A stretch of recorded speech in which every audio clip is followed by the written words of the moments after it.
जो बीजापुर जिला के लेकर कोई प्रेस कॉन्फ्रेंस होते, इस समय उस दौरान हमेशा एक चेहरा और एक नाम श्री मुकेश चंद्राकर का रहते हैं। कभी भी पुलिस संबंधित कोई भी विषय है हम लोग प्रेस कॉन्फ्रेंस करते थे। उस दौरान उन्होंने काफ़ी एक एक्टिव रोल में, एक सकारात्मक भूमिका में हमेशा हम लोग के बीच में उपस्थित रहते थे। और आज दुर्भाग्य है ये प्रेस कॉन्फ्रेंस उनकी लेकर घटनाक्रम हुआ, उसी के संबंध में हमको करना पड़ रहा। आप सबके माध्यम से मैं जो उनके परिजन को और उनके साथियों, उसमें ना सिर्फ बीजापुर में पूरा प्रदेश के और प्रदेश के बाहर भी उनका काफ़ी एक पहचान है, उनकी काफ़ी एक फॉलोइंग है। उन सबको जो हम लोग की ओर से संवेदना व्यक्त करते हैं और ये आश्वासन भी देते हैं उनके साथ जो घटनाक्रम हुआ उसका निश्चित रूप से न्याय मिलेगा। इस बात के साथ साथ मैं पुनः उनके परिजन को प्रति संवेदना व्यक्त करते हुए, उनके सभी साथियों, सभी उनकी चाहने वालों को सबके प्रति संवेदना व्यक्त करते हुए और उनकी आत्मा शांति प्रदाय करे, ईश्वर उनके परिजन को शक्ति प्रदाय करे। इसके साथ साथ जो पूरा घटना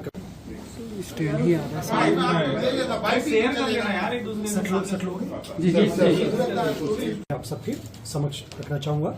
आज मेरे साथ डीआईजी दंतेवाड़ा श्री कमलोचन कश्यप, कलेक्टर बीजापुर श्री संबित मिश्रा साहब, जो बीजापुर एसपी साहब जितेंद्र यादव साहब मेरे साथ उपस्थित है।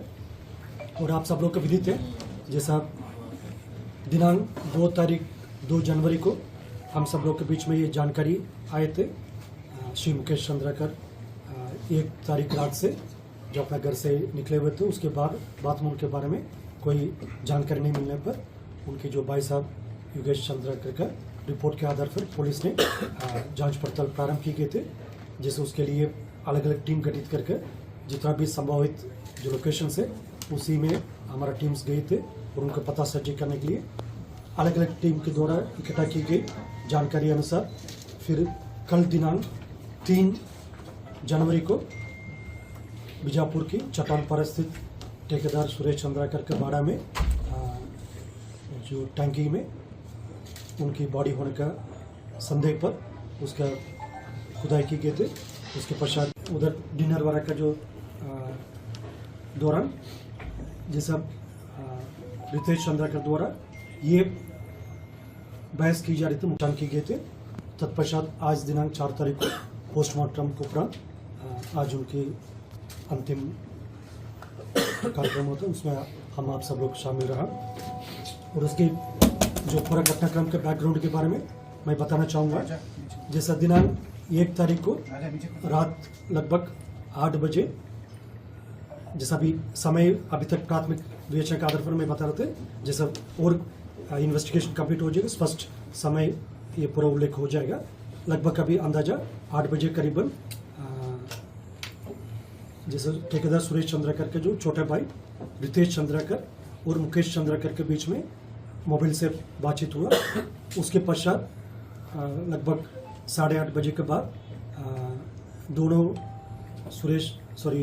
रितेश चंद्राकर और मुकेश चंद्राकर जो बीजापुर चट्टानपारा स्थित ठेकेदार सुरेश चंद्राकर के जो बाड़ा में उन दोनों का मुलाकात हुई थी।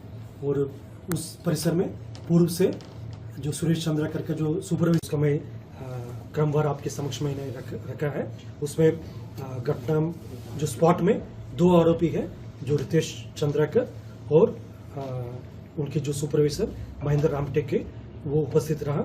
उन्होंने वार किया और जैसा इसका साक्षी और छुपाने के लिए जो उस परिसर का जो टैंकी के ऊपर प्लास्टिंग करना, ये सब काम दिनेश चंद्राकर द्वारा की गई थे।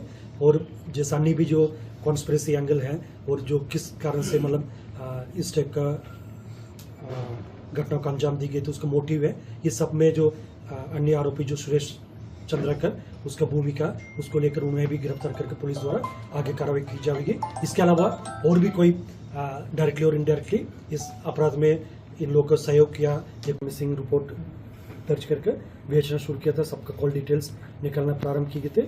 तब पता चला जो रितेश चंद्राकर का जो दिल्ली में लोकेशन थे और बाकी जैसा अन्य जितना भी जो संदिग्ध सबका लोकेशन लेकर अब तक कुल 3 लोग को पुलिस ने हिरासत में लिए थे।